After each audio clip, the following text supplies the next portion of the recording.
बात है, आप यहाँ? इस रिजॉर्ट में और कोई रूम खाली नहीं है, मुझे इसी रूम में रहना होगा। क्या कह रही हैं आप?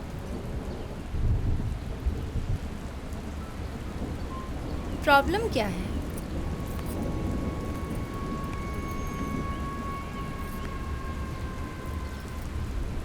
आप लिखिएगा, मैं सामने बैठ के देखूंगी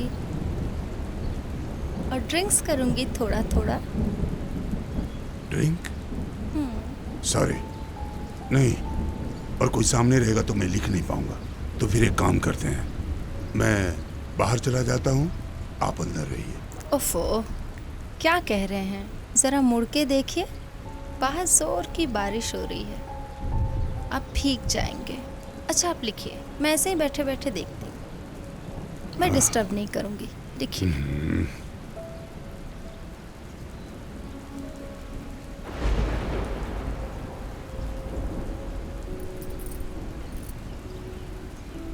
सुनिए ना, मैं अपना ड्रेस चेंज करके आती हूँ। हाँ, वॉशरूम है, जाइए। हाँ, वॉशरूम क्यों चाहिए?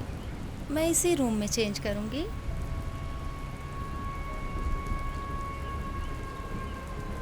आप पीछे मुड़ के मत देखिएगा।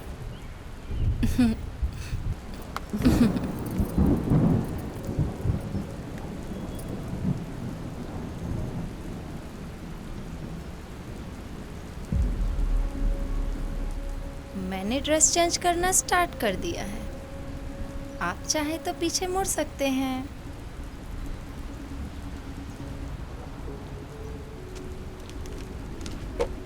Disgusting, rubbish.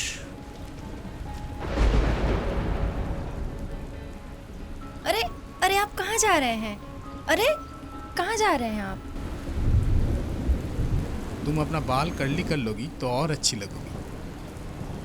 अच्छा, मेरा ड्रेस लेकिन थाईलैंड से लाना होगा। ऑफ कोर्स, मैं ड्रेस और लोकेशन के लिए बहुत ज़्यादा बजट रखा हूँ। इन सब मामलों में मैं कंजूसी नहीं करता। तुम भी कंजूसी मत करना, सब कुछ दिल खोल कर देना। क्या कह रहे हैं आप? अच्छा, हमारे गाने का लोकेशन क्या स्विट्जरलैंड रहेगा? ऑफ कोर्स, स्विट्जरलैंड मेरा सेकंड होम जैसा है। नियाज भाई, आपने क्या इकबाल भाई जी को बुलाया था? ओहो सॉरी। हाँ सर, आपके साथ तो पैसे की तो कोई बात नहीं हुई। आप पार्ट स्क्रिप्ट पेमेंट कितना लेते हैं? 1 लाख? छोड़िए, मैं आपको 3 लाख दे रहा हूँ, सिर्फ 2-1 हॉट सीन डाल देना है।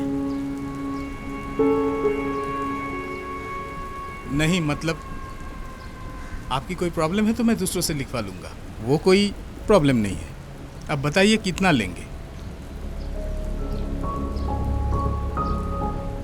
वैसे आप हीरो का कितना पेमेंट करते हैं? वो शायन, वो तो सुपरस्टार है, उसका पेमेंट 30 लाख।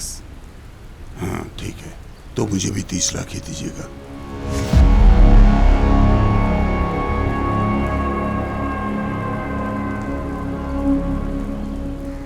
नहीं, ऐसा मत सोचिएगा कि मैं पैसे का लालची हूं, लेकिन मुझे सम्मान का लालच है, क्योंकि सम्मान और सम्मान में, इन दोनों में बहुत गहरा संपर्क है ना? आप क्या पागल हैं? हाँ, आप अपने काम से सुपरस्टार के काम को कंपेयर करते नियाज हैं? भाई, प्लीज कूल डाउन। अरे छोड़ो। अच्छा, अगर कहानी अच्छी ना हो तो आपका ये सुपरस्टार क्या फिल्म को हिट करा पाएगा? और अगर मेरी कहानी अच्छी नहीं है तो फिर मेरी कहानी लेने की जरूरत ही क्या है? मैं भूखा हूँ, खाना नहीं खाया हूँ, ये समस्या नहीं है। और पैसे की बात मैंने नहीं उठाई है, पेमेंट ये बात आपने उठाई है। अब अगर आप पैसे देंगे तो 30 लाख ही देना होगा। इसको क्या हॉलीवुड बॉलीवुड समझ के रखे हैं? आपकी स्क्रिप्ट को अच्छा कह दिया तो क्या सर पर चढ़कर नाचेंगे? आप खुद को समझते क्या है? आपके बिना काम नहीं होगा। देखिए, लेखनी की कीमत मैं कभी नहीं लगा पाता हूं। जहां हीरो के 10वें भाग मतलब 1 भाग, सिर्फ 1 भाग कीमत होती है राइटिंग की, उस समय कैसा लगता है जानते हैं? बहुत छोटा छोटा महसूस करता हूं खुद को, जहां कहानी को छोड़कर कॉस्ट्यूम, लोकेशन और हीरो ऊंचा होता है, वहीं पर राइटर जीरो हो जाता है। अब मैं कभी भी जिंदगी में प्रोड्यूसर या पब्लिशर्स को अपनी राइटिंग की कीमत लगाने नहीं दूंगा। Good bye. चाहिए sir, sir please, sir. Niyaz भाई, उनके साथ आपने ये बिल्कुल ठीक नहीं किया। इनकी कोई जरूरत नहीं है, ये स्क्रिप्ट की कॉपी करके मैंने रख नो, लिया है। Never try to do this. और अगर आपने ऐसा किया तो मैं आपकी फिल्म कंटिन्यू नहीं करूंगा। क्या मतलब? सो बी केयरफुल। हाँ, मतलब क्या क्या बोल रहे हो? तुमने उसकी बात सुनी? उनकी बात समझने की ताकत आप में नहीं है, बिल्कुल नहीं।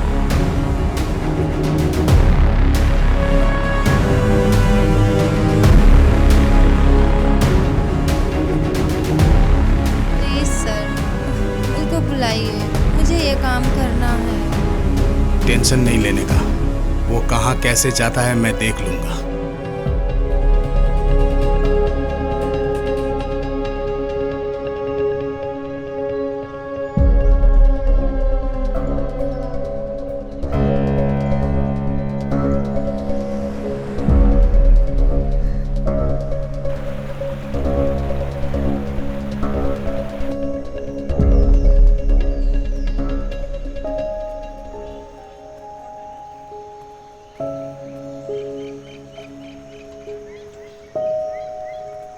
तो यही है करीम चाचा, उपन्यास से एकदम मिलते जुलते, आधे पके बाल और दाढ़ी, साफ सुथरे कपड़े, और उनके बदन से इत्र की सुगंध भी आ रही है।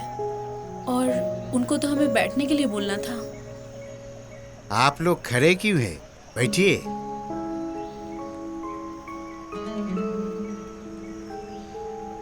करीम चाचा, आप कैसे हैं? आपने मेरा नाम कैसे जाना? मुझे तो लगता है आप लोग इस इलाके के नहीं हैं। तो आप ही हैं करीम चाचा? हाँ, लेकिन आपने मुझे कैसे पहचाना? जिनसे जाना है, एक्चुअली मैं उनको नहीं जानती, उन्हें जानने आपके पास आई हूँ। अच्छा, आपके कैश बॉक्स के नीचे कोई किताब है? हाँ है, शरद बाबू की किताब। ग्राहक नहीं होते तो पढ़ता रहता हूँ, लेकिन मैं यहाँ किताब रखता हूँ, आप लोगों ने कैसे जाना? असल में जिनके पास से ये सुना है, हम उन्हें ढूंढने आए हैं। अच्छा चाचा, आपकी दुकान में इकबाल मियाँ जी नाम का कोई आदमी आता है क्या, या पहले कभी आते थे? हाँ, बहुत साल पहले नियाजी नाम का एक लड़का मेरी दुकान पे आता था। यहाँ से किताबें लेकर पढ़ता था, लिखता भी बहुत अच्छा था। किताब निकलवाने के लिए बीच बीच में शहर भी जाता था। फिर भी कितने साल हुए होंगे? लगभग 5-6 साल से मेरे दुकान पर नहीं आ रहा है। सुना है रोड एक्सीडेंट पे मर गया बेचारा, लाश भी नहीं मिली उसकी। What? किताब जो पब्लिश हो रही है? कुछ तो अजीब बात है। अगर इकबाल मियाँ जी मर ही गए, तो फिर पिछले 5 सालों में नई नई किताबें प्रकाशित कहाँ से हुई? लगता है इकबाल मियाँ जी सच में मारे गए हैं, नहीं तो उपन्यास के 44 पेज के बाद इतना डिफरेंट क्यों? उसकी बीबी और बेटी को मैं पहचानता था। एक कंपनी से उसके मरने के बाद भी 25,000 रुपया आया करते थे। सुना है 6 महीने से रुपया आना बंद हो गया, इसलिए मकान मालिक ने उन्हें घर से बाहर कर दिया। अब वो लोग कहाँ हैं मालूम नहीं।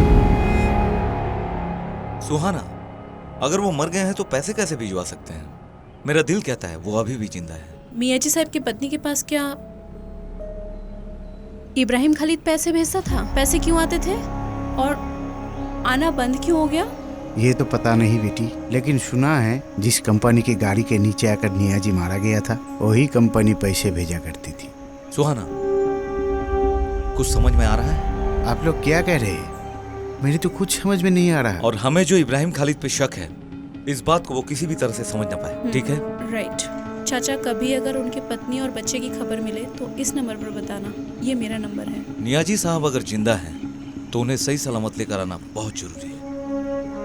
और हमें जानना है कि लेखक अभी कहाँ है। ये इब्राहिम खालिद जैसा तैसा आदमी नहीं है, इंटरनेशनल लेवल पे इनकी पहचान है। फ्यूचर में इन्हें नोबेल भी मिल सकता है। हमें पूरी तरह से एक प्रॉपर प्लान बनाना होगा।